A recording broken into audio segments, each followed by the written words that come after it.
My pleasure to introduce Jess Robinson. Jess is the state archaeologist, and I just want to read a little blip here about his biography. He's the Vermont state archaeologist, and he works within the Division for Historic Preservation, and that's under the Agency of Commerce and Community Development.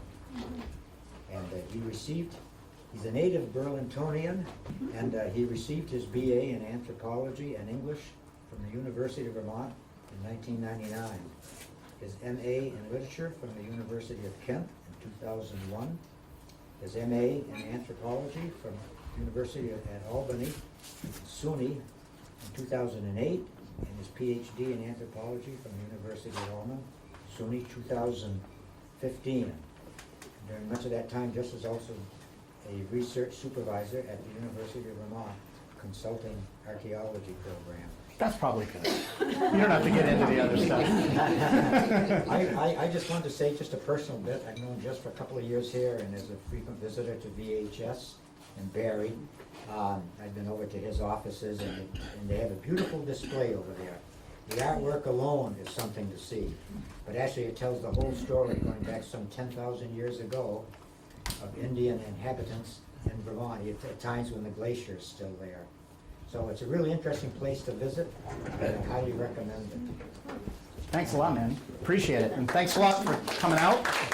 This is Vermont Archaeology Month. It's been going on since 1995, so I guess this is the 23rd year.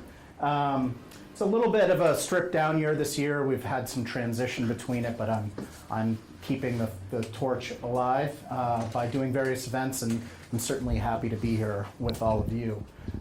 So I'm going to go through, what is essentially 13,000 years of prehistory. It is only going to touch on a few points, and depending upon the clock, I might skip ahead for a few things. And while this is sort of a lecture format, if something is really bugging you or you don't understand something, feel free to raise a hand or shout out. That's fine. So, just really quickly, for those of you who aren't aware, archaeology is the study of the human past through the things that people left behind, their material remains. That can be artifacts, that can be architecture in some places in the world where it preserves. It can be landscapes that are natural, that meant something to the people that inhabited them in the past, or modified landscapes. And everything in between, things we call features, the remains of fire hearths or storage pits or refuse pits. And all of that is under the purview of archaeology and what we study. And I'll give you some examples of the various things that archaeologists have studied and are currently studying, and how that scope is broadening as science progresses. Just a brief overview. This is done about a year and a half ago, so it's a little out of date now, but as of about January 1st, 2017, there were 6,067 archaeological sites known in Vermont, which is a maximum site density of about 1.8 per square kilometer, which is actually below average for all the states in the U.S., actually quite a bit below average. Only about due to the mountainous terrain? Yeah, and the lack of testing, which I'll get to in a second, because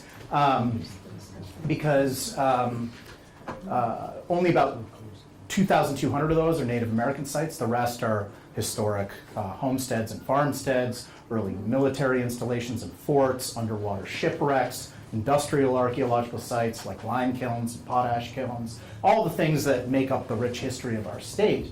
And as you note, the vast majority of, in fact, probably 99% or more of the archaeology that's done in Vermont is done in advance of development. So basically what we call consulting or regulatory archaeology. Various state and federal laws that encourage, or in some cases require, archaeological review to be done. And so this map is a sort of heat map, or a heat density map, of where all the archaeological sites have been found to date. And as you can see, the vast majority of the archaeological sites found in Vermont have been found in Chittenden County. Why? Were there more Native Americans or early historic people there? No, it's where all the development happened. or a lot of it. Same with Addison County, and a little bit in Franklin. These blips are interesting because they're in the Green Mountain National Forest, and they do, as a federal entity, they do a good job of documenting the archaeological resources in their forest lands, the vast majority of which are historic towns, villages that have been subsumed up into the forest after they were abandoned in the late 1800s. So if you've heard of Glastonbury or Old Job or all of these other, not just individual households or farmsteads or hamlets, but entire towns that have gone back into the forest and are now, archaeological sites. This is just an overview, another view. It's a small screen, so you're not going to be able to see much. But here is Chittenden County. All the red dots are Native American archaeological sites. And this is a little bit, misleading because the dots are very large. It's actually not that many archaeological sites. But then here's the I-89 corridor coming up, roughly following the Winooski River. And as you get into the Montpelier area, you can see the archaeological sites really thin out. The blues are historic archaeological sites. So Native American archaeological sites, which are the subject of this talk by and large, are really absent in the interior. Why is that Native Americans weren't there? Absolutely not. It's because there has been little modern development after archaeological review laws and statutes came into place. And so we know that there Native Americans were here, but most of our sites have been documented through collectors or happenstance, finding things along ponds, scouring old archives, the Hemingway, gazetteers, and other town histories. So, with that as a sort of background, I'm just going to sort of go through some high points, and did a pretty good job, 5 minutes or so, so we're on track here. Starting with the earliest Native Americans that entered the region and entered Vermont.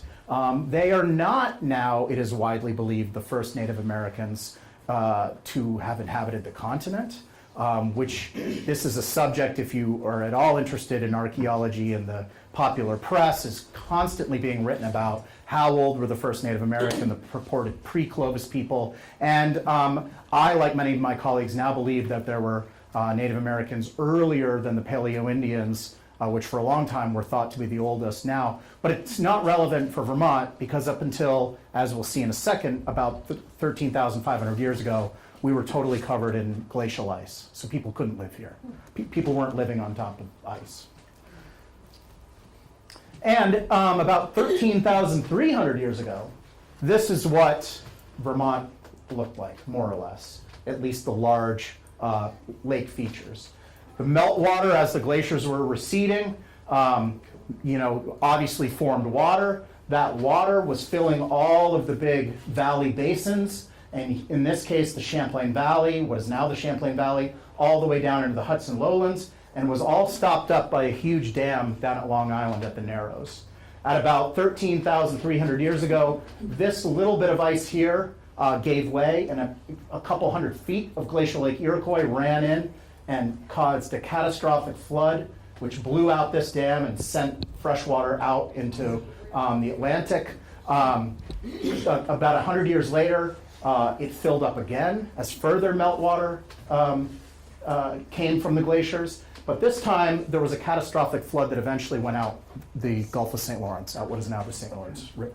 This is Glacial Lake Hitchcock, another massive glacial lake that formed in the Connecticut River Valley and is thought to have drained about 12,800 years ago. Could you put a finger on where Montpelier is, or Cowlitz, or East Montpelier? Right about, well, geez, this is tough. So we weren't Right that about there. Okay. Thank you. And again, I'm not depicting all the glacial lakes. There's actually a glacial lake called Glacial Lake Winooski that actually came up into these interior regions. It's not very well studied. Stephen Wright at UVM has written a little bit about it as well. So basically, all this meltwater had to go somewhere, and it was impounded by all this stuff that the glaciers had left behind. So it formed all these glacial lakes everywhere, but they were unstable. So as soon as one of these, gravel dams would burst, they would drain, they would hit another water body. It was a very dynamic time period. And as far as we know, Native Americans did not live in this region at this point. But as that last major flood went out to the Gulf of St. Lawrence, the glacial ice had depressed the weight of the land in Vermont so much that it was below sea level. So seawater ran in, including into the Champlain Valley. Here's a close-up of it here. And for about 3,000 years ago, from about 13,000 to about 10,000 years ago, the Champlain Valley was an arm of the Atlantic Ocean that we call the Champlain Sea. And this was not a sterile water body like some of those glacial lakes were. They had nothing in them. They were ice-cold water, fed from the melting glaciers, didn't have a lot of fish, or if any, that's debated. But when it became an arm of the Atlantic Ocean, it was a very thriving cold water body.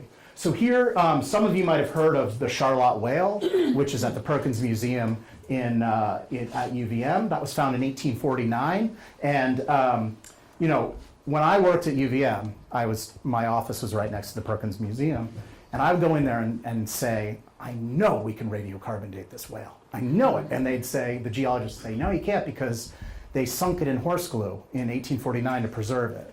And that introduces a lot of modern carbon, which skews the radiocarbon dates. And I said, well, what if you drill into the teeth? Because I don't think that it would have gotten into the teeth. And they're like, I don't know. I leave, and some guy from the New York State Museum says, hey, how about drilling into the teeth? And they're like, oh, okay. And he got a great date from it, 13,000 years ago, almost exactly. So right at the initiation of the Champlain Sea. But you can see here, you can't see here because it's the small writing, but various other marine mammals have been found in the Champlain Sea. These are the radiocarbon dated ones, and they include harbor seal, bowhead whale, finback whale, walrus, narwhal. So a very, very biotically rich, but cold water environment, much like Labrador or some of the subarctic regions today. There were also fish remains that have been found, including cod, and a lot of mollusk remains. So just an idea of what it might look like 13,000 years ago in the Champlain Valley. Something like this. And at the same time, in the Northeast, we can begin to see humans moving in.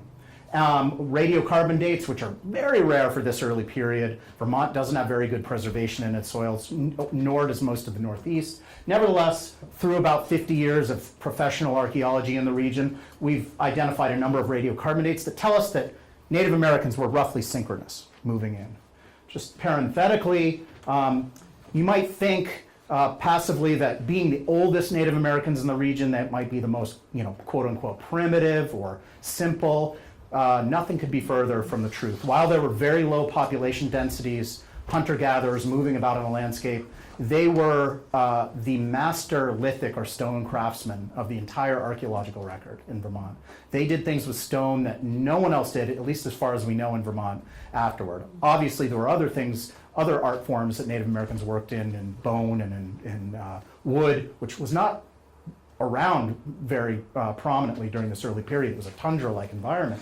But in regards to stone, they were master craftsmen. And so I had a replicator make for me one of these characteristic Paleo-Indian spear points. Quite large, very well made with this ribbon-like flaking pattern, often made from materials that were distant from the sites where they're found. And then after they had made these large spear points, the very last thing they did before they'd be used was knock from both sides this channel up the middle. And this is the hallmark of Paleo-Indian points. It's really the reason you can tell them apart from any other point. Also, the materials by which they're made and their general expert craftsmanship define them. But this is extremely hard to do. If you're a modern flint knapper today, you're sort of considered an expert if you can pull off one of these what are called flutings. And they result in breakage a lot of the time.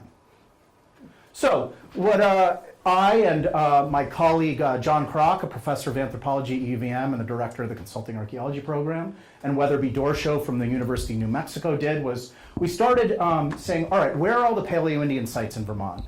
And this wasn't as easy of a task as you might have thought. We had to spend several years going around to farmers in the Champlain Basin and elsewhere, and convincing them that we weren't trying to take their artifacts. We were just interested in documenting where they found them and taking pictures and measurements, and made a lot of great relationships that way, and documented securely as we could to augment the professional archaeological record where about 30 Paleo-Indian sites have been found. And then we began to map them, and then the hardest part was making a model of the Champlain Sea at its maximum.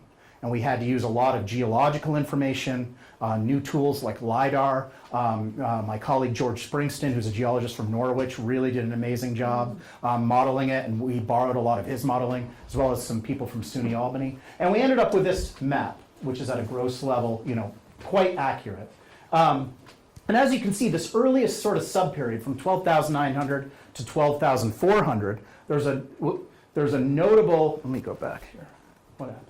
There's a notable concentration of sites, which I'll go into more detail, right where the Winooski River flowed into the Champlain Sea, which right now is where the big box stores are.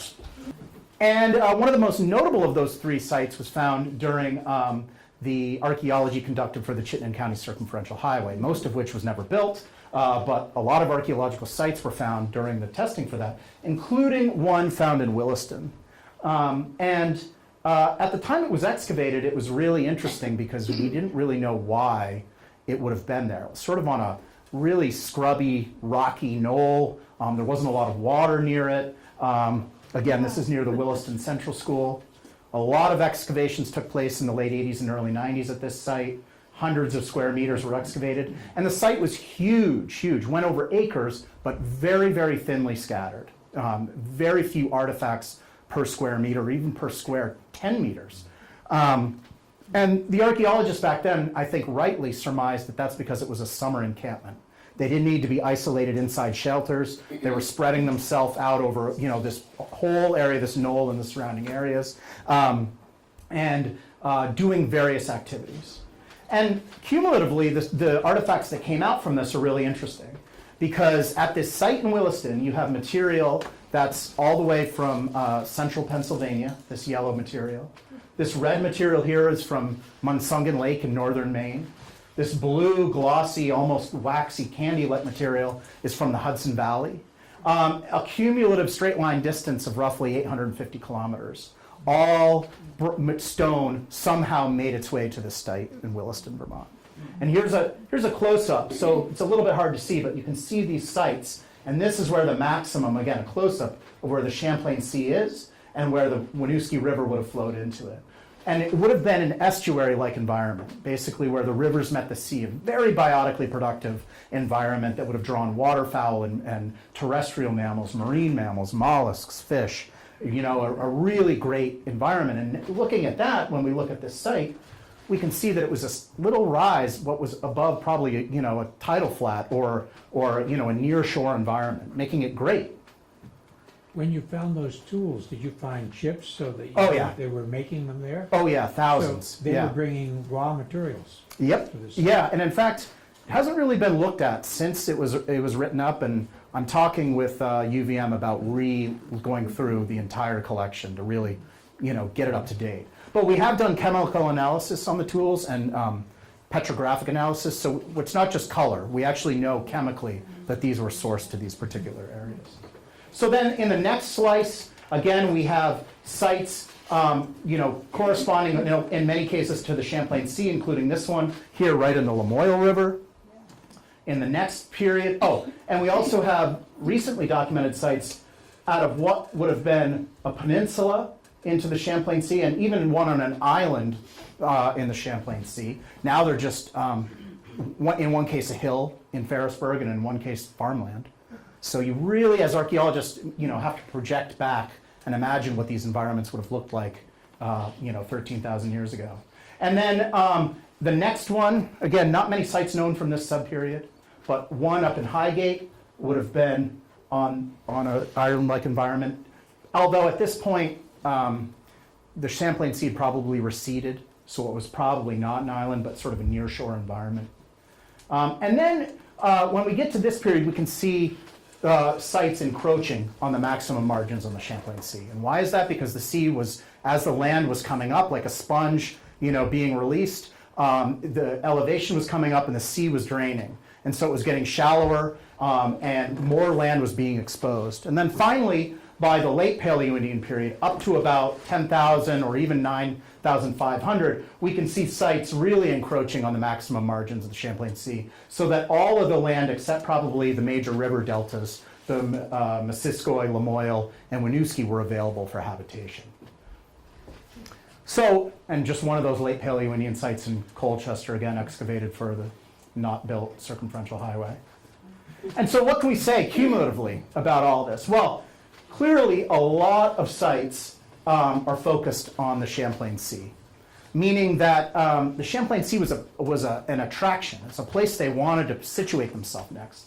And that might not seem, you know, that shocking or revolutionary to you all. We all like to go to the ocean. But there's been a consistent sort of narrative that Paleo-Indians were these terrestrial big game hunters killing buffalo and bison and mastodon and mammoth and caribou, and that they weren't really focused on marine resources.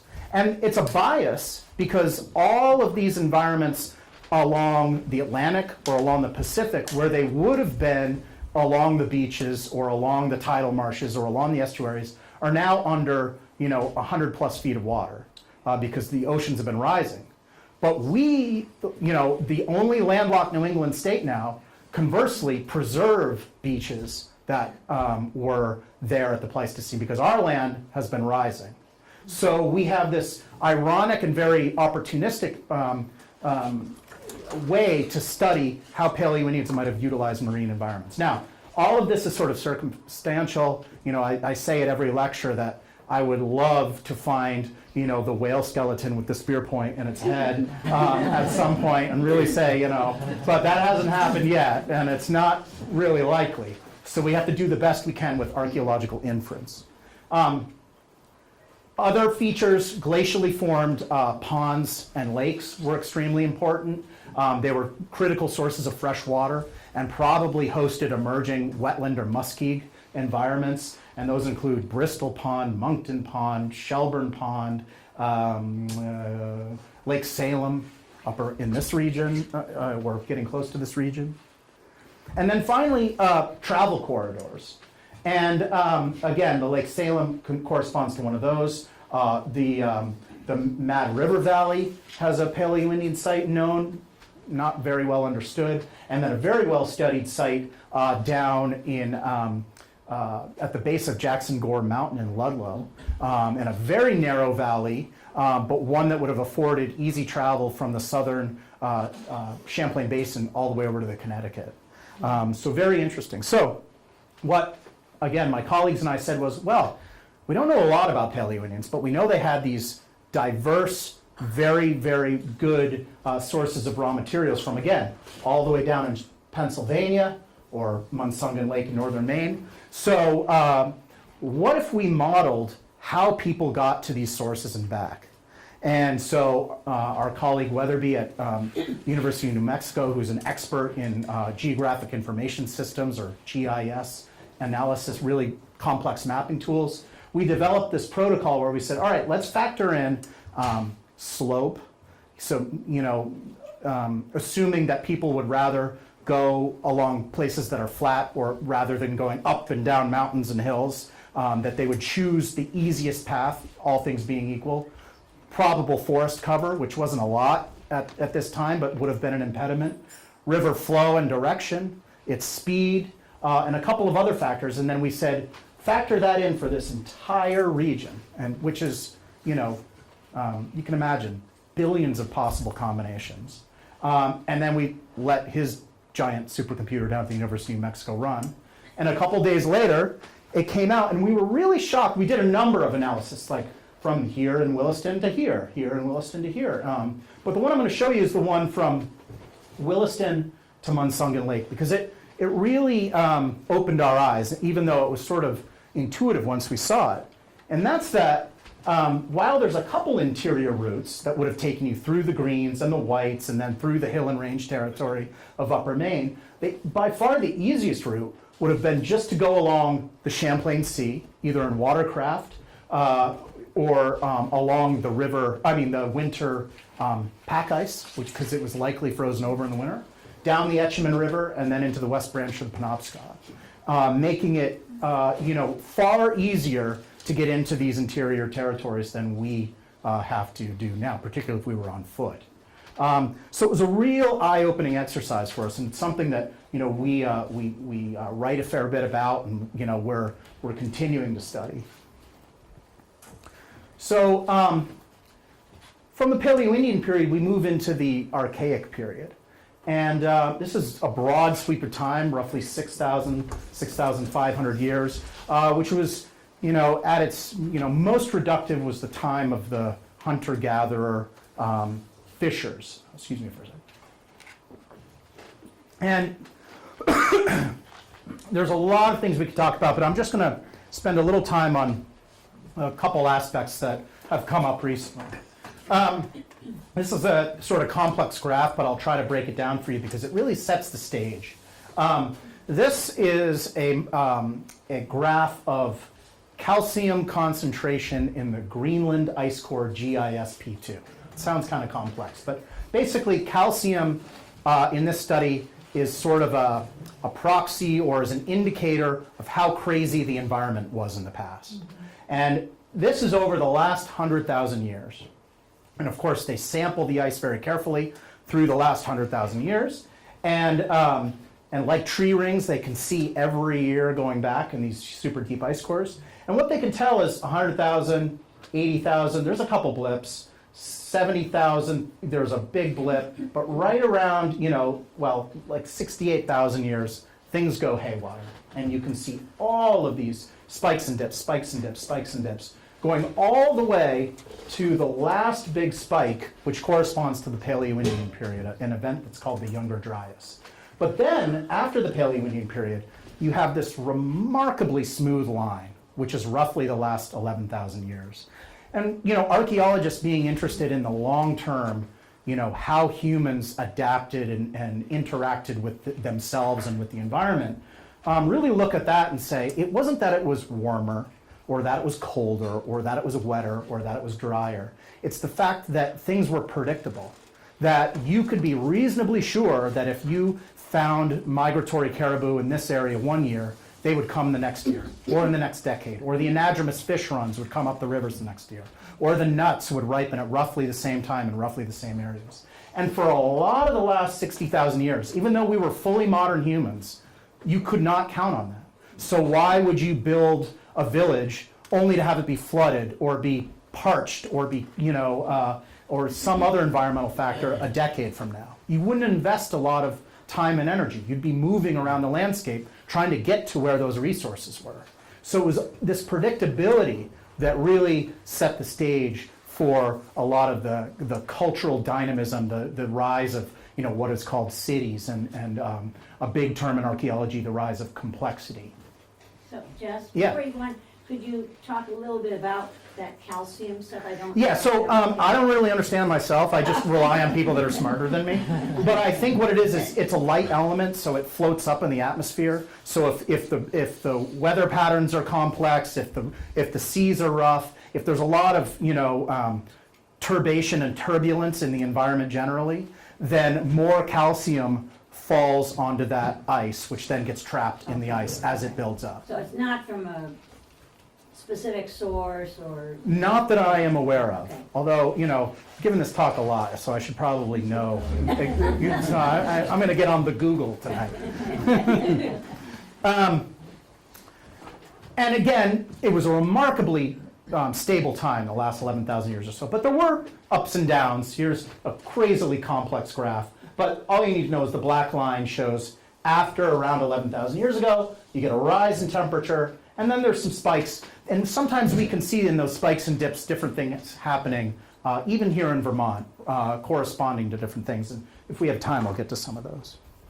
And again, the environment, cumulatively, when we study a lot of these things, we can see how things have changed over the last 21,000, in this case, years. Even subtle changes mean different forest compositions changing through time. Again, as we can tick through, I'll show you, again, the rise of mixed woodland moving north, tundra going further north as the glaciers recede, and then finally getting to where we are now. And how do we understand that? Well, one of the ways that geologists and other environmental science study plant change in the past is this really, really laborious process called sediment coring, where you basically just take a big, huge hollow tube, go out to a pond or a wetland or a lake, and then plunge it into the bottom of the sediment, and pull it up, and then cut it in half, and then, like a tree ring, look at all of the sediment that's fallen into the lake or river in any given year. And in a good core, you can see almost every year through time, or packets going up through time.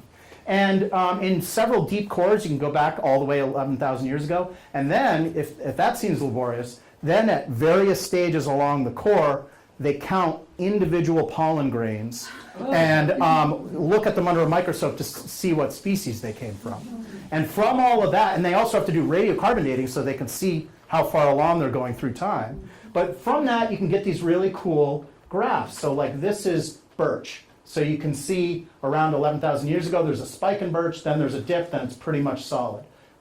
Conversely, pine goes through the roof and then kind of drops down. These have been rarely done in Vermont. This is from Sterling Pond, and this is from Ritterbush Pond. So a couple of the cores that have shown, at least in an area around the pond, the differences in tree species through time by that pollen counting. Why would you have picked those particular ponds? Because they're the only two that have been done. Oh, why would the geologists? Yeah. Because, that's a good question. I think Was there because something they're, that guided them to those? they were kind of easy to get to, and they were high altitude. So there hasn't been a lot of eutrophication, basically meaning inflows from, modern, 19th century clear cutting and a lot of siltation and eutrophication and, pollution and all that stuff. But the problem with high altitude is it gives you a skewed look at what the environment would have looked like. And that's actually a great segue into this slide, because Vermont also has a really interesting altitudinal gradient to our forests. Up until about 1,800 feet, we have mixed forests, the beautiful fall foliage. But right about 1,800 feet, it turns into boreal forest, coniferous forest. And you can see that whenever you look around. And then on the highest peaks, including here at Camel's Hump, there used to be more Mount Camel's Hump, Mount Mansfield, a couple others, preserve the tundra-like environment that was around 13,000, 11,000 years ago. So literally when you're hiking up these mountains, you're sort of forest community speaking going back through time, all the way up into the Pleistocene. And another really interesting thing for those of you who are interested in forest cover, or are environmentalists, is this gentleman whose last name is Cogbill, and I forget his first name, but he and colleagues did this remarkable thing where Charlie Cogbill, he knew that in founding documents for any particular town in the first lot surveys, before stone walls were built and permanent markers, they would take a tree, a good sturdy old tree in the corner of the lot, in most corners of lots, and say, okay, this is a witness tree. It's this chestnut tree in this corner of the lot. It's this elm in this corner of the lot. So Charlie and colleagues went through all the original lot markers for 760 towns throughout New England to see what the trees were like back at the time of the first surveys. Remarkable, ridiculous amount of effort. So impressive. And you can't really tell anything from this graph, so I made another graph which tells it. Well, one thing I'd like to show is that this red, which is predominant here, is maple. But in the pre-clear cutting and then regrowth, beech was by far the dominant tree species in Vermont, 36%. And then maples, and then spruce, hemlock, birches, ashes, and then oak was, quite rare, going down to chestnut, almost non-existent, butternut, almost non-existent, and then various things. So what I did a couple of years ago with a colleague, Brett Ostrom, who worked with me for a couple of years on a temporary basis, and I have to give her a ton of credit with this, was I had one of these harebrained ideas where I said, Brett, we have like 40 years of archaeological surveys where we've done all this analysis of botanical remains and food remains. Let's go through every report and see what people reported. And she was like, and I was like, okay. But a year and a half later, we did it. And surprisingly, I thought there would be this wealth of information, but actually it's not that huge of a corpus of data, which just shows how much more we need to know. A lot of that is due to preservation. And how did we get this data? Well, things like this, which is like a roughly 5,000-year-old, the remains of a fire pit by Native Americans. You can see all the fire-cracked rock here. We would take this dark soil, run it through very fine flotation and mesh, take all the little bits, send it to an expert who can identify them under a microscope. And this is very impressionistic. These aren't percentages, these are actually incidences, and we're running some statistics on it now. But what we can see at a general level is that it mirrors the contact period forest. And you can see we have a lot of data up till about 5,000 years ago, and then our data falls off a cliff. Sites become rarer before that point, so that's a factor. But it also appears that preservation, even when we get lucky, in most cases lasts about 5,000 years. And after that, things get very dicey. But when we have data, we can see beech is prominent in every one of the things. And maple, oftentimes there's some blips down here low. But overall, the forest composition roughly mirrors what we see in the contact period for the last 5,000 years. Yeah. Just, are you using pollen again? No. These are actual bits of the wood, firewood, essentially. Oh, okay. What they would have, Like yeah, chopped and because they didn't chop down giant trees and then buck them up because they had stone axes. And if you've ever tried to chop anything down with a stone axe, it is not easy. So until agriculture came, what we surmise is that most of the wood that they gathered was dead wood, which in that case means that the wood probably represents some area around the site. They weren't ranging far away for particular wood species. They were just gathering the firewood that was around their particular encampment. But then when it gets burned, enough of it gets like just stuck. Charred. Yeah, And charring is the thing that preserves it. It wouldn't last 10 years if it wasn't charred. But charring changes the chemical composition enough so that it can preserve, in some cases, up to about 5,000 years old. And then what happens is we send it to these people that actually look under a microscope, and from the porosity and the different pores and channels and things, they can say, yeah, this is burnt maple. But, the fragments are sometimes that small,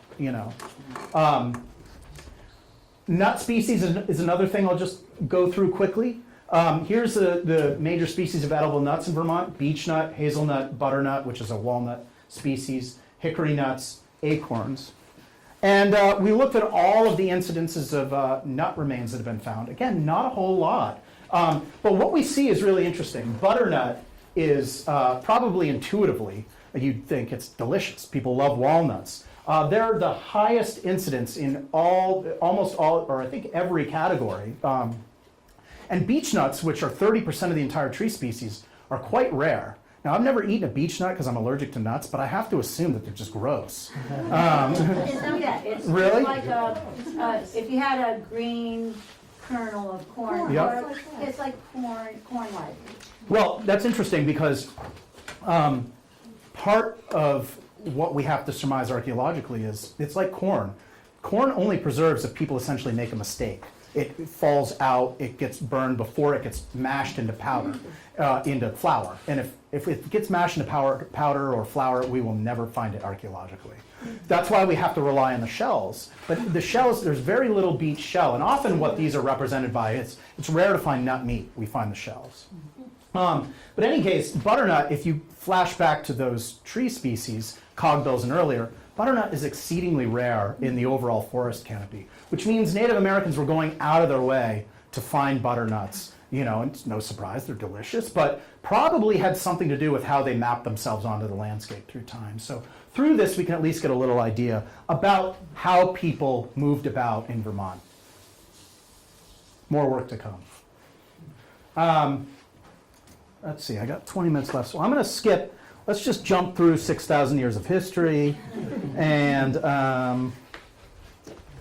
let's see, we will get to You found or someone found it it was in the bridge, a copper. A copper I was gonna ask you what period that was from. Yeah, so, I will actually talk a little bit about that. So, this, I was just telling Carol and Carol, this was found in Lake Salem. And a gentleman contacted me. He was metal detecting underwater, which I didn't even know was a thing.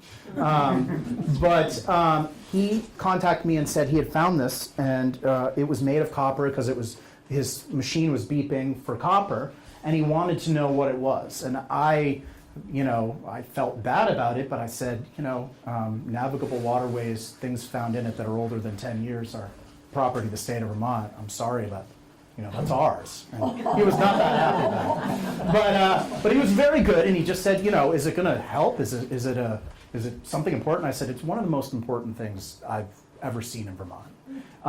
And so he was very great. His name was Ken Jordan. I have to give him all the credit in the world.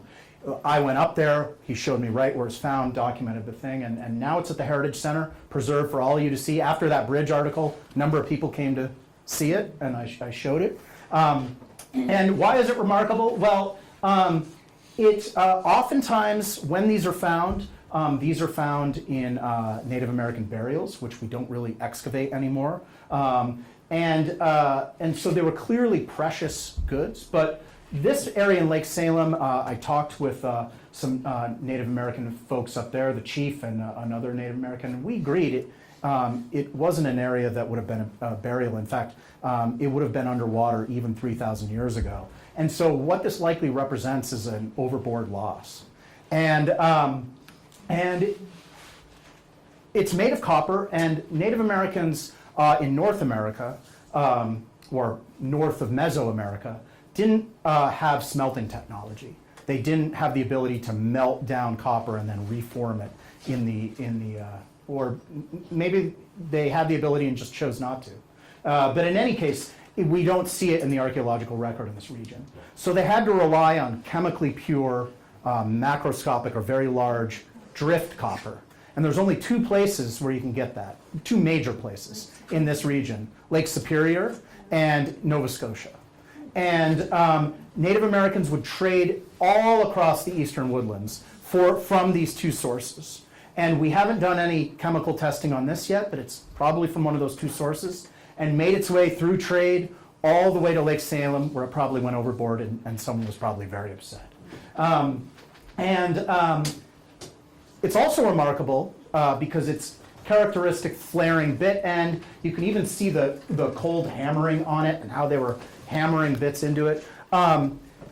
Dates probably about 3,000 years ago, a time that we call the early woodland period. And most remarkably, because it was in this lake bottom anaerobic or non-oxidizing mud, it's like, probably the day it was made. And that never, most of the time when these are recovered, these are, corroded green with verdigris, just like copper does, from a copper roof. You can see that 10 or 15 years, imagine 3,000 years. There's usually barely anything left. So this is a really, really remarkable artifact. Tells a great story about trade and exchange. I'm actually looking into, I've got it carefully packaged and preserved, but I'm looking into actually putting it in nitrogen so it won't, oxidize more. Can you tell a little bit about its use? We don't really know what they were used for. We've got to imagine that these were more precious items. They were probably preserved. We know that they weren't ceremonial or religious in every case. They were probably used for non-utilitarian purposes. So they wouldn't chop down a tree with them, but they might process plants with them, or perhaps use them in feasts, or do other things that you still required a sharp edge, but you wouldn't destroy it right away. How thick is that? It's about that thick, that thin, that here's centimeters, but But we're just looking at the side the of it. sides. So this is the bit end, and this is Yep. quite sharp. And And then maybe it was only a quarter or a third of an inch. third of an inch. Yep. Okay, so thin. Thin. Yep. Yeah. Yep. But sturdy. I mean, it's when you pick it up, it's heavy. you know, so. When you say these are rare, like they found a dozen of them or 100 of them, or In Vermont? in New England maybe? Oh, New England, I would say 100 of them maybe. Maybe less, probably less. You know, and a lot of these, like there's numerous examples of these, again, more corroded in like the UVM's collection from, you know, the Fleming Museum, but we don't know where they came from. You know, we have no idea where they came from. So they lose their interpretive and archaeological and explanatory value. Do they have a name? They're called celts, basically. Say again? Or adzes. Celts or adzes. Okay. They're How do named, you I spell just, the first one? yeah, CELT. And an adze is yeah. ADZ. Yeah, exactly. Yeah. But I'm going to jump ahead. Yeah, Finding other copper artifacts? very rarely. Yeah. No, almost never. You know, outside of there's a few copper artifacts that were found in an excavation at Shelburne Pond. Once you get up to the late woodland and like the beginnings of European contact, then you find a lot of copper artifacts. But pre-contact, pre-European copper, very rare. And it's just because we're, you know, in a very inauspicious area to get copper. You know, down from the Mississippi, from the Great Lakes down, and the major trade routes, copper is very common at the same time period. But it wasn't easy to get to Lake Superior, and it wasn't easy to get to Nova Scotia. So it becomes rarer and rarer. And we, you know, surmise that, you know, as the distance to the source becomes rarer and rarer and rarer, it gets more precious and valuable, you know.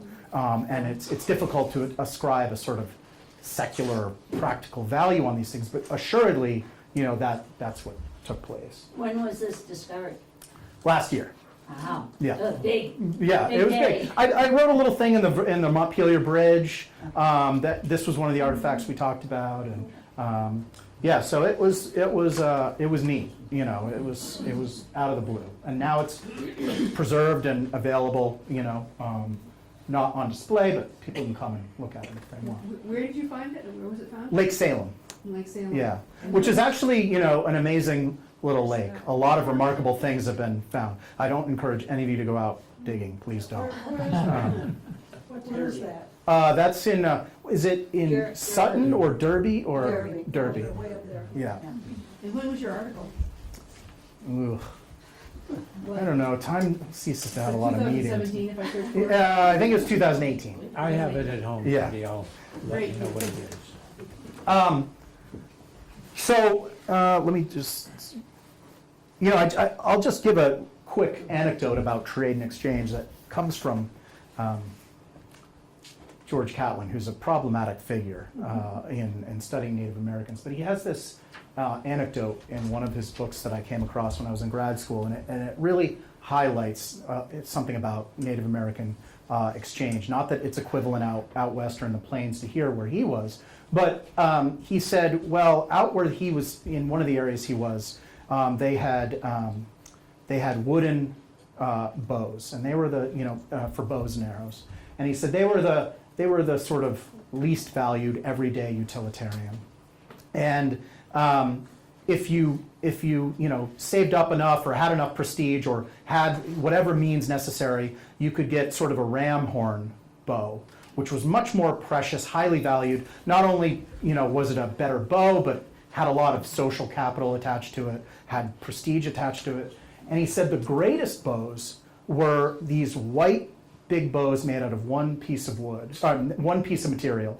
And the people on where they were getting them, I think he was talking about the Blackfoot, had no idea what the material was. They just knew that it was the most sacred, special, highly valued, rare material. And what they actually were whale rib bones. But they were over the mountains in the sea that they had never seen before. But they were traded down the line, and if you had enough prestige capital, you could get one of these, and you had no idea where it was from, but it meant a lot, you know. And that anecdote comes back to me a lot with trade and exchange in these early times, that you didn't even know exactly where the source of some of these things were. You just knew that as it went along the line, gained more and more value, social prestige, social capital, and probably cost a lot more in whatever sense that meant.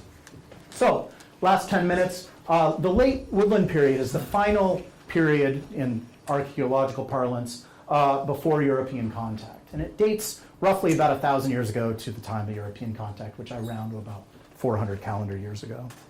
And around this time, archaeologically, we can begin to see archaeological signatures of the tribal entities that were around at the time of European contact. So here in most of Vermont, the Western Abnaki, across the lake, the Mohawk, the Eastern Abnaki in a lot of Maine, and then Maliseet, Passamaquoddy, Micmac.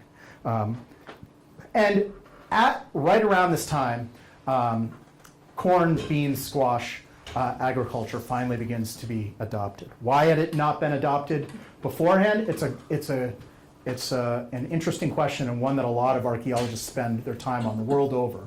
Because, you might have this idea, maybe some of you are farmers, that farming is great, it quote unquote civilized people, it brought people together. But actually, farming, when it's adopted in any given area, is horrible for people.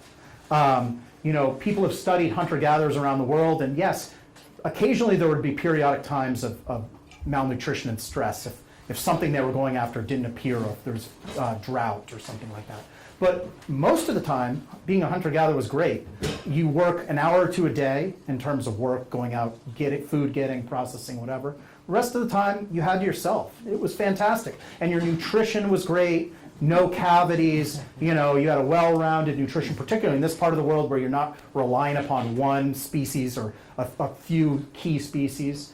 And then, archaeologically, in every area where corn, bean, squash is adopted in eastern woodland, for the vast majority of people, nutrition plummets, cavities and abscesses in the mouth, and all sorts of nutritional stress emerge. People are working harder because now you've got to tend to your crops and plant them and keep the animals off, and all of a sudden you're working, you're a 40-hour or more a week, and your nutrition is going down. So why do people do it? And it's an interesting question archaeologically, because not just here in North America, but across the world, you see it happen almost everywhere. And again, about 1000 AD, it happened up here in Vermont. We don't know if every group in Vermont adopted agriculture, but we can see signatures of it in almost all the major river valleys.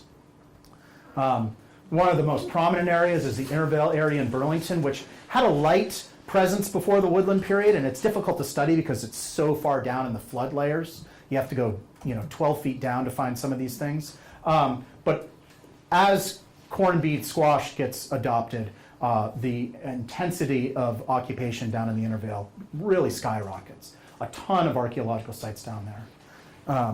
And again, in this survey of all of the plant remains that we found, obviously we can see around 1000 AD, corn, beans, squash really emerge. But interestingly, a few plants which don't require a lot of effort to grow, that archaeologists call the Eastern Agricultural Complex, which they include marsh elder, maygrass, sumpweed, amaranth.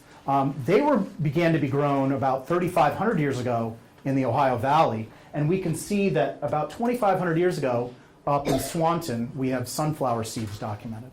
So people were growing, they weren't growing this intensive plants, but they probably had garden plots early on. Here's what 900-year-old corn looks like when it's found. Looks like corn, just if you left it on the burner a little too long. And then up above the falls in Burlington, a really interesting site that was excavated a number of years ago for an expansion of the National Guard base. It was found to be vulnerable to attack, so they had to put everything behind a fence.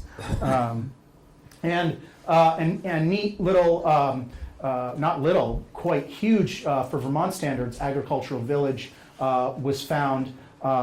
Roughly 200 meters was excavated, which is a big excavation in Vermont terms. Roughly concentrated where the road was going to go. Everything else was preserved. We worked to preserve everything else. So two kind of loci. I'll skip through some of these. but a lot of corn was found here. This is a great, image, and it's difficult to see, but this black sort of mat that goes through it, and then these dark areas, these are all the remains of storage pits and fire pits. And then this black mat on top of it is where people lived so intensely, dropping their food and doing whatever, that it organically enriched the soil, like potting soil. So you can see it roughly translates to the inside of a shelter. They're probably living in there over the winter, and through that course of that tromping down the ground, they just organically enrich the soil. And then right above that, here's the road fill for National Guard Road, and so you can see the beer bottle sticking out. So we got very lucky that it preserved just that layer before it got stripped off for the road.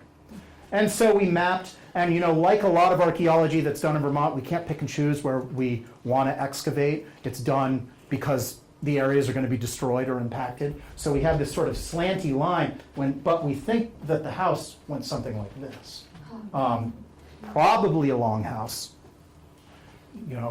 50,000 artifacts, I believe, came out of this excavation. The majority of which were the remains of stone tool making and other things, just little chips, but an array of patterns. So fire hearth, fire hearth, fire hearth, fire hearth, storage pit, and one of these classic bell-shaped storage pits for storing corn that really defines late woodland storage.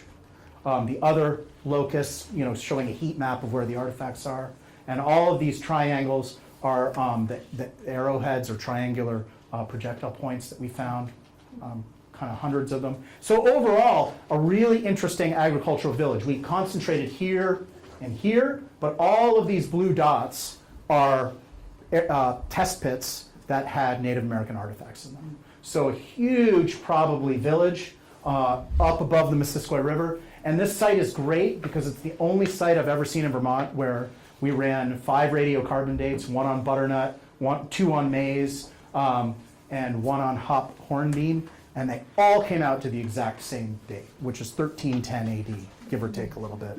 So a late woodland, probably winter habitation up above the Winooski River. And interestingly, almost all the wood that was found here was pitch pine, which is used to be at the it's very sandy there. Used to be before the 19th century very common in this area of the Champlain Valley, and now there's less than, I think, 300 acres of pitch pine forest left in Vermont. But it was a very common forest type, and we could see that again through the archaeological remains. Why do you think it was winter? Because of the density, well, that's a good question. There was a lot of things that went into that assumption, and a lot of it was the density of artifacts in the house patterns and not a lot outside of it. Also that they were up off the floodplain, so that a lot of the corn we think they were eating was actually stored corn and was brought up. And also there's interesting things like there was a little layer of clay over all of it, which appears to, they had purposely capped the site after they left it, probably in the spring. Various things that we looked at, like wind direction, it would have been sheltered from the wind, which is something, and the prevailing elements. Basically, if you imagine that big terrace that goes up to where the National Guard base is now, it was down in the sort of lee of that. So all of these things led us to think that it was a winter habitation. So again, sort of a longhouse design emerging from the earlier sort of bark wigwams into longhouse designs, and then I'll finish in the last few minutes with probably the most extraordinary excavation that's gone on in Vermont in a generation, and that was up in Swanton for the proposed expansion of Route 78, kind of a dangerous stretch of highway, but it actually goes over one of the most intensely occupied areas of Vermont, at least as far as we know archaeologically. The area of the Missisquoi Abnaki now, obviously, still considered their homeland, heartland, and just absolutely remarkable. And why is it remarkable? Well, for a number of factors, but one of them is that floodplains preserve archaeological material like no other environment in Vermont. Because what happens is, say 7,000 years ago, which is the earliest evidence here, people come, they live on a surface, they do what they do, they leave eventually, then there's a flood. That drops sediment, it caps it. Then 100 years, however many years later, another group comes, they do the same thing, caps it. So through time, which I'll show you in a minute, you get this layer cake or chapter book that goes all the way up. And with these, every lens going down is a discrete occupation. Now, what I want to show you here is the green, which is late woodland. And what we can see from changes in the artifacts is that by the late woodland, or about 1,000 years ago, Native Americans were really pushing out into the delta, where they had sort of kept into the more stable landforms further back towards what is now downtown Swanton. They're really pushing out in the delta, and that's probably related to an expansion of corn fields, and also because the delta is becoming more stable. So it's difficult to see, but it just looks like, you know, a 1,000-layer cake, and every one of those layers is an occupation. In one of the test pits that they excavated, which was, I think, dated to 3,400 years old, there was a fire pit, and it still smelled like fish. Just absolutely remarkable preservation. And Missisquoi Abenaki worked on this project alongside the archaeologists, so it was just a great experience all around. So many aspects. We had 1,900 visitors over the course of the project at this site. Really great. It was just the confluence of all these great factors. Just before you go on, Yeah. could you just tell us real quickly what happens? You start with ground, okay? Yes. I mean, I'm intrigued by the straightness of the cuts and where does all this stuff go? And People ask about that stuff all the time. How do you get it so straight? What tools do you use? Yeah, and I say but peer not pressure. the tools, but what do you do with that soil? What do you? Yeah, so it's a great question. So things get straight by heckling the new people in your crew until you make straight walls. And that is true. And you can probably attest to that, Val. And what do you do with the soil? Well, this was an enormous excavation, 400 square meters. But every one of those dark lenses that they would go through, they would sample a bit, screen the rest through fine mesh to find artifacts, and then that sample they would run through a flotation, basically cheesecloth, to capture any things which were then subsequently looked through. We're still waiting for the final results of the report, but the results they got through even the what we call phase 2, or sort of middle range stuff that they did a number of years ago, has blown our minds. It's really increased our knowledge about Native Americans in this part of Vermont, you know, more than any other But excavation. do you check every cubic centimeter of that pit, or, I mean, Every. as you take this stuff out, is everything? Yeah, I mean, we don't, you know, I mean, you we get rid of- screen it. We screen it Yeah, right, through right. through screens. But that Yeah. whole volume. 400 square meters. has- So Of where's that. all that soil go after you've screened it? Goes back in the holes after we Okay, split it. okay. Yeah, yeah. Is that one summer's work? I think that was 2 years worth of work. Yeah, and it was hard. It was they're right next to the road because, and so there had to be a flagger, and you know there was a couple close calls where people who had, you know, hit happy hour drove off the road or pretty near some excavation units, and you know. And again, pottery, and I'm a little bit over, but I just want to show you this last thing more because it took me a long time to make more than anything else. It's difficult to see, especially in this light, but that site on National Guard Road was likely an Algonquian-style multifamily longhouse, but this up here in Swanton is the real first definitive pattern of a longhouse we have. It's very difficult to see, but I'll help you out in a second with that. These multiple lines of pits going all the way around, coming down, coming over here. And this was on federal land in the Missisquoi Wildlife Refuge. And they are very careful on the refuge about what gets disturbed or not. So the compromise came, I think they sampled 1 or 2 of these fire hearths, just took little bits of soil out for radiocarbon dating. And then they got down to here, this level, which is basically just taking the modern plow zone off, photographed it, and put it back. So it's all still there, preserved. But this is a sort of recreation of what it would have looked like. And again, this just took a while, so I'm going to show it to you. I show it everywhere I go.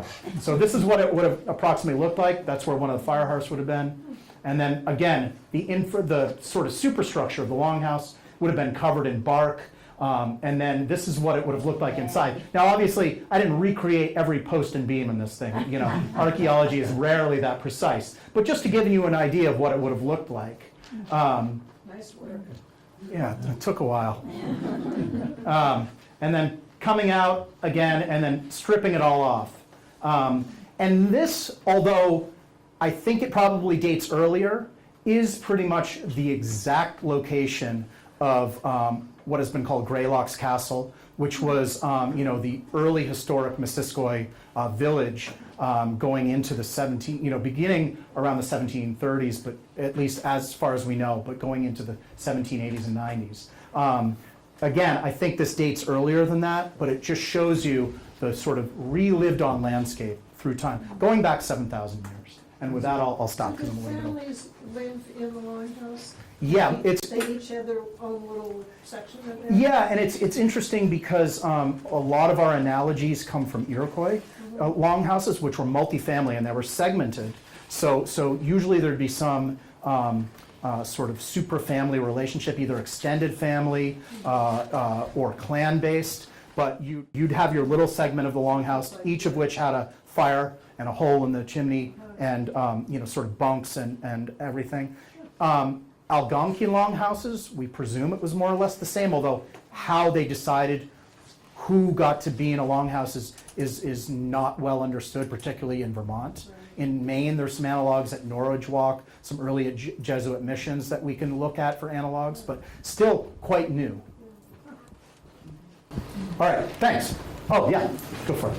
I know there's been lore about and dispute about the Mohawk presence on the east side of the Lake Champlain. Do you see any evidence of?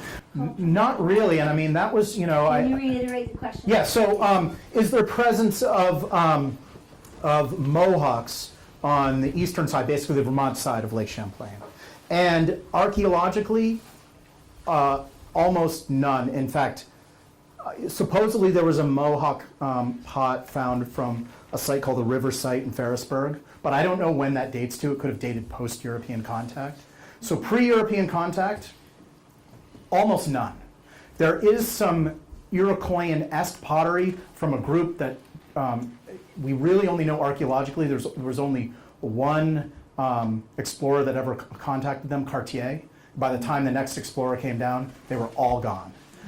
And whether it was disease or the Mohawk or some combination of conflict, it's a big question in archaeology, they were gone. And we do see some of that pottery, particularly in northern Lake Champlain, but I am of the opinion that it was Algonquian potters just sort of, not copying, but adopting a sort of broad style of pottery that was just sort of in vogue in the eastern woodlands at that time. But no Mohawk pottery, and so archaeologically, once you get into the late 1700s, or even the mid 1700s, yes, you can see Mohawk incursions, basically, captive narratives and all those things. They're coming across the lake. They went to Brandon. They went to various places. But there's no evidence of a sustained Mohawk population. Now, once you get into the 1800s, you can see them in the records start to petition for land grievances. But it's not at all clear that, those reflected at least archaeological reality. And the record, the historical record in this region, up to about 1800 is very scatty and spotty. But obviously after European contact, and particularly once the Beaver Wars got going and the Mohawk had, and all the Iroquois, had a massive expansionist sort of move to capture a lot of the fur trade. Things got very dynamic. But prior to that, archaeologically, prior to European contact, we don't see it archaeologically. Conversely, you see an Algonquian presence on the west side of the lake? I'm less familiar, but certainly yes. I mean, there is that St. Lawrence Iroquoian pottery on the New York side of the lake, at least in the Plattsburgh area that I know of. But the New York side of the lake is very, I don't want to say poorly, but lightly studied. A lot of that is because in the middle and southern regions, there's almost no lakeshore. It pretty much goes, there's a little bench which has been thoroughly built on since the 1700s, and then the mountains. And it's not like our vast Champlain Valley on this side. So a lot of the areas that were available for study once upon a time, or where Native Americans lived and would have been available once upon a time, are now built over. And then once you get to the northern part of Lake Champlain, this sort of Chazy area, it's just almost terra incognita. Nothing's been studied. We know very little. And that's probably where, the Mohawk area was probably the most intense. But we know very little about it. But certainly Algonquian presence on the New York side of the lake is quite clear up through what I would term the late woodland period. Getting down to those time slices of like 1400, 1500, I'm not that familiar on that side of the state. The Mohawk, Yeah, go ahead, Carl. the Mohawk migration story, that they came from way off in the southwest, and when they got to the Long Lake, there was another people already here, and that's why they stopped on the west side of the lake. The Yeah. ones already here were the evident. And, there's some, not to go on, but, this was called the Lake Between. It was a pretty firm boundary, and it was recognized as such, at least, like I said, until the Mohawk became very expansionist. And, there's some interesting things about the creation myth of Otsiozo, or Rock Dunder in Lake Champlain, and, that's an Algonquian myth, and then you can see that the Mohawks sort of call it Rotzio, which is sort of like a mischaracterized version of Otsiozo, like they're adopting it later on. I mean, that's my own interpretation. I'm not a linguist. But all of these things, you sort of attest to the Algonquian presence on the eastern side of Lake Champlain, up to and including early contact, again, until this expansionist thing. Yeah, I watch way too much National Geographic television. that's all right. The technology fascinates me with the LiDAR and all that. It seems like the state is reactive. Something's going to happen here, so we better go in and check it out. Do you ever see the day when you could say, we've never explored there, let's fly a plane over it? Oh, well, flying plane, yeah. I mean, LiDAR, I have to give all the credit in the world to A, the legislature, and B, to my colleagues at the Vermont Center for Geographic Information. We're in the lead, one of the leaders nationally in getting full state LiDAR coverage. And we will be there in about a year. In fact, you can look in most areas of the state right now, and I forget which counties, I think it's Windsor and probably Essex County. Maybe Essex is done, but almost the entire area is flown with sub-foot LiDAR. And so it's mind-blowing for archaeologists. In most cases, Native Americans left a kind of light footprint. But you can see a few things, which I don't want to really elaborate on. Because most of them, I think, are burial sites.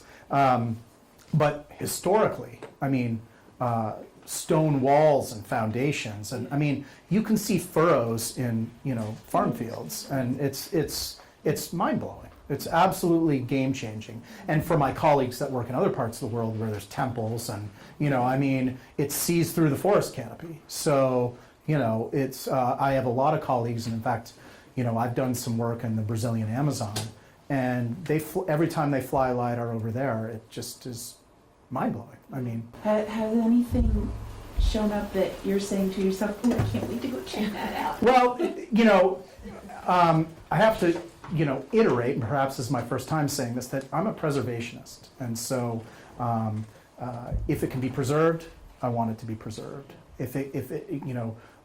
Certainly I'm also an archaeologist, so I'm interested in the stories that artifacts and archaeological sites tell, but there's a lot of them that have been excavated.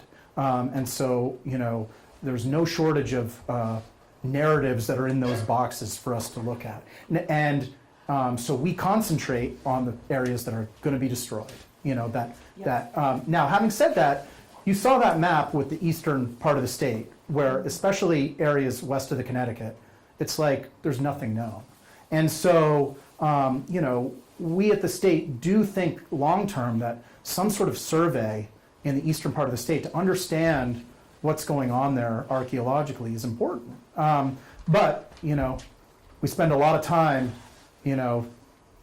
trying to get it, keep up with the next thing and the next thing. And so, we work with a lot of people. I always encourage interested graduate students, people that care about the Abnaki, anyone who has an interest to come to and look at these materials and to check them out, to learn from them, hopefully to get graduate papers or other scholarly papers, or even just like the Intervale. We work a lot with the Intervale to just understand better the deep history of the farming there, because it's such an important farming hub there. Things like that.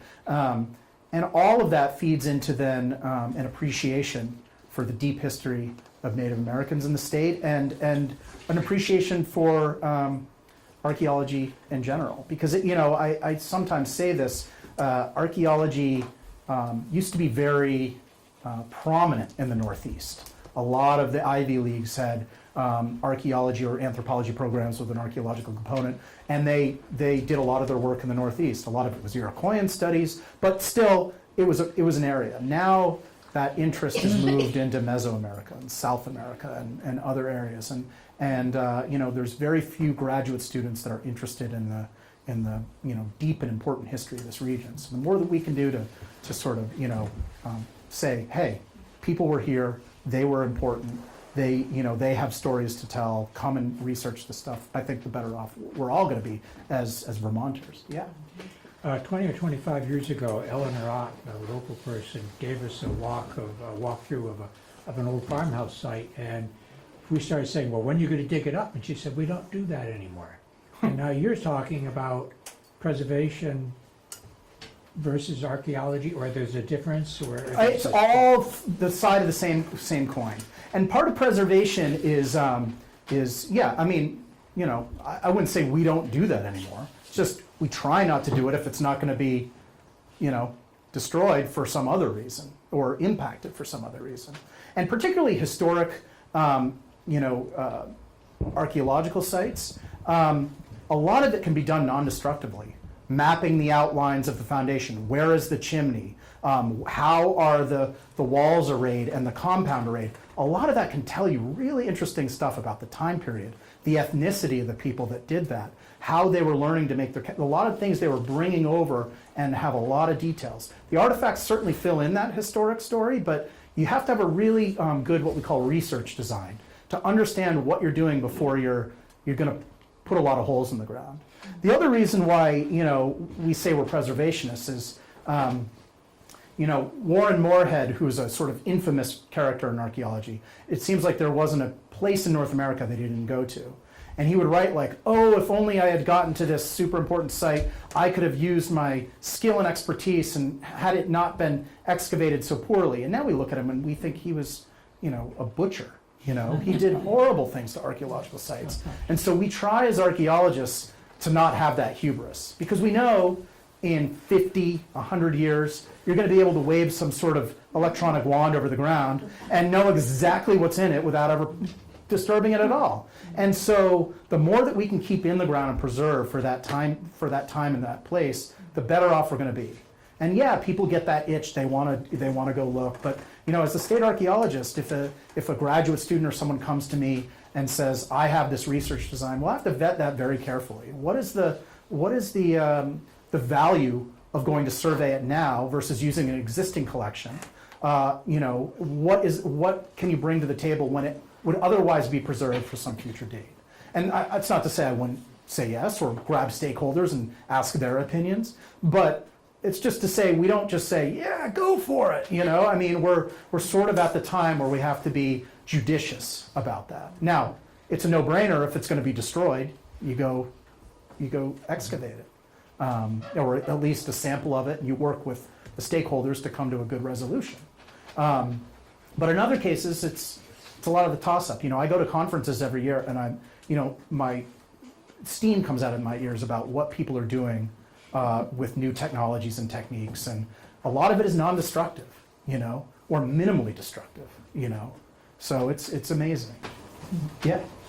Can you speak a little bit about what you do or don't know about Native presence here through archaeology? In Vermont? No, this Washington County. Oh, Washington County. Yeah, like I said, it's no doubt Native Americans were here throughout time, throughout prehistory, and through contact. In fact, there's some interesting ethnohistoric accounts of like historian Jill Mudgett gave me a very interesting little piece about early 1800s, like basketry fair in Barrie and things like that.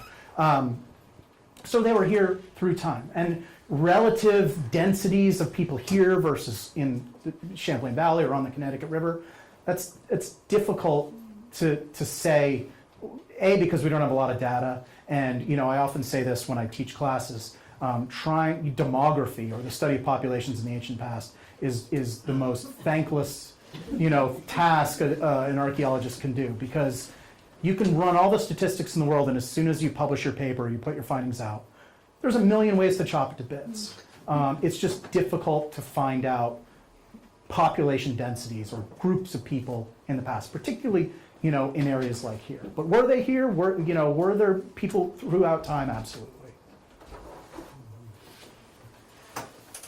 All right, thanks, folks.